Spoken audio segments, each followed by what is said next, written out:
ابا صالح التماس دعا هر کجا رفتی یاد ما هم باش نجف رفتی کربلا رفتی کاظم رفتی یاد ما. آغا خوئی یعنی ابوالقاسم خوئی صاحب، ان کے والد سے روایت ہے کہ میں ایک مرتبہ نجف کے اطراف کی زیارتیں کر رہا تھا. میرا گزر اس طرف سے ہوا جہاں پہ لکھا ہوا تھا مقام امام زمانہ. تو میں نے سوچا کہ یہ مکان پہ کیوں مقام امام زمانہ کیوں لکھا ہوا ہے. تو وہاں پہ گئے، دروازہ کھٹکھٹایا تو ایک شیخ باہر نکلے. کہا کہ آپ کا نام؟ کہا کہ میرا نام شیخ علی ہے. کہا یہ جو آپ کے مکان پہ مقام امام زمانہ لکھا ہوا یہ کیوں ہے؟ کہا کہ بات یہ ہے کہ میں امام کا چاہنے والا ہوں، میں برابر امام کے لیے دعا کرتا تھا. کہتا تھا مولا کیا 313 آپ کے چاہنے والے بھی نہیں ہوئے؟ جبکہ نجف میں اتنے زیادہ چاہنے والے ہیں، پھر اس کے بعد عراق کے چاہنے والے، پھر ایران کے چاہنے والے، یہ 313 کا فگر ابھی تک مکمل نہیں ہوا. تو بہت رو رو کے گڑ گڑا کے میں دعا کرتا تھا. ایک دن امام نے زیارت سے مجھے مشرف فرمایا. کہا کہ دیکھو بات یہ ہے، اگر تم دیکھنا چاہتے ہو کہ ہمارے کتنے چاہنے والے ہیں تو تم کہتے ہو کہ نجف میں بہت زیادہ ہے، تو 40 افراد کو جو تمہارے نگاہ میں سب سے زیادہ ہمارے چاہنے والے ہیں تم چنو اور ان سب کو بلاؤ، آنگن میں کچھ بچھاؤ اور چھت پہ 2 بکرے پہلے سے ریڈی رکھو، ایک قصائی کو بھی بلا لینا. تو میں جب جسے بلاؤں گا تو وہ اوپر آئے اور بکروں کو اوپر چھت پہ باندھ کے رکھنا.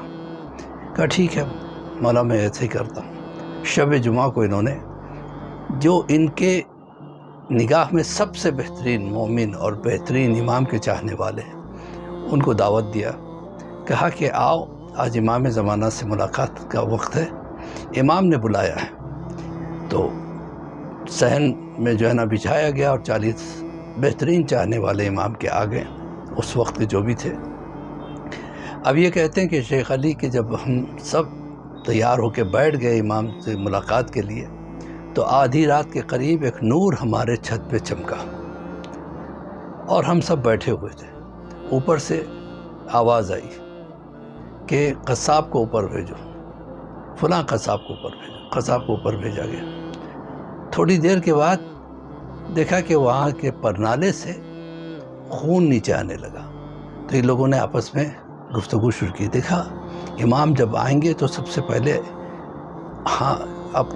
اپنوں کی گردن پہ اپنی تلوار چلائیں گے.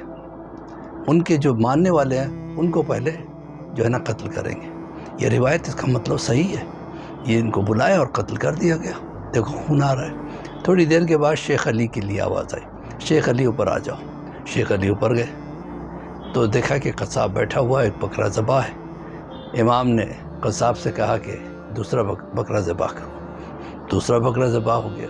پھر خون نیچے آیا. اب جو لوگ بیٹھے ہوئے تھے گھبرا گئے کہ لو ان کو بھی امام نے قتل کر دیا، لہٰذا ہم یہاں سے نکلتے ہیں. ایک ایک کر کے وہاں سے چلے گئے. امام اطمینان سے بیٹھے ہوئے دونوں سے گفتگو کر رہے تھے.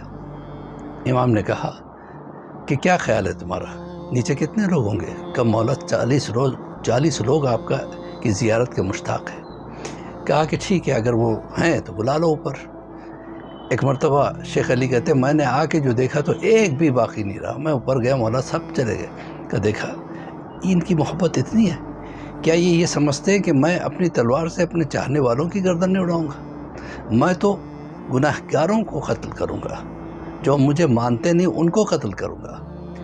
میں چاہنے والوں کو کیوں ماروں گا؟